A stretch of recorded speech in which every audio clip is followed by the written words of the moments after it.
بسم اللہ الرحمن الرحیم عن ابی ہریرہ رضی اللہ عنہ قال سئل رسول اللہ صلی اللہ علیہ وآلہ وسلم عن اکثر ما يدخل الناس الجنہ۔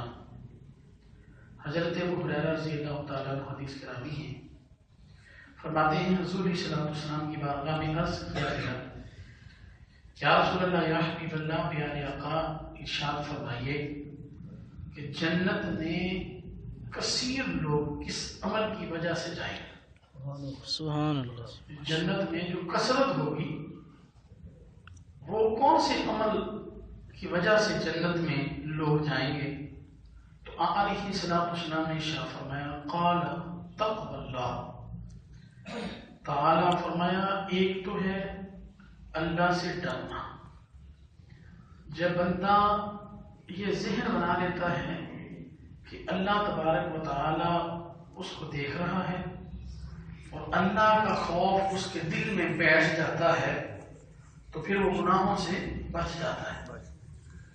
فرمایا ایک تو اللہ سے ڈرنا ہے، اور حضور صلی اللہ علیہ وسلم نے ارشاد فرمایا دوسرا اچھا اخلاق۔ یہ دو عمل ایسے ہیں جن کی وجہ سے حضور صلی اللہ علیہ وسلم نے ارشاد فرمایا کثیر لوگ جنت میں داخل ہوں گے۔ پھر حضور کی بارگاہ میں سوال کیا گیا، حضور جہنم میں کون سے عمل کی وجہ سے لوگوں کی کثرت ہوگی؟ اللہ اکبر۔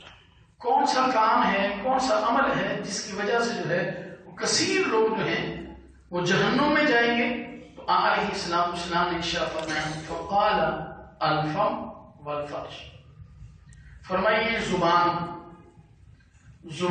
یعنی زبان سے چغل خوری کی جاتی ہے، لوگوں پر بہتان لگائے جاتے ہیں، لوگوں کو تکلیفیں پہنچائی جاتی ہیں، جھوٹ بولا جاتا ہے۔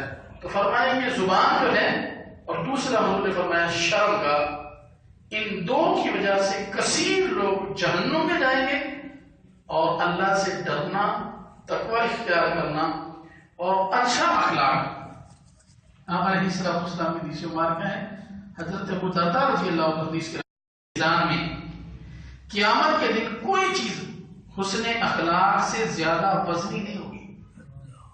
سب سے زیادہ جو وزنی قیامت والے دن میزان میں جو چیز ہوگی، آپ علیہ السلام نے ارشاد فرمایا وہ اس کا جو ہے وہ اچھا اخلاق ہے، جس کی وجہ سے جو ہے جب اخلاق آ جائے گا تو پھر اس کا جو میزان کا جو وزن ہے وہ زیادہ ہو جائے گا۔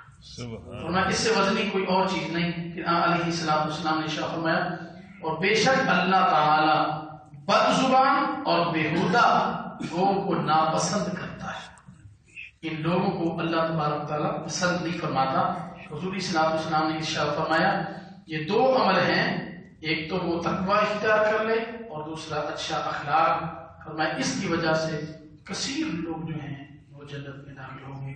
اللہ تبارک و تعالی ہمیں آقا علیہ السلام کی اس حدیث مبارکہ میں عمل کرنے کی توفیق عطا فرمائے۔ السلام علیکم۔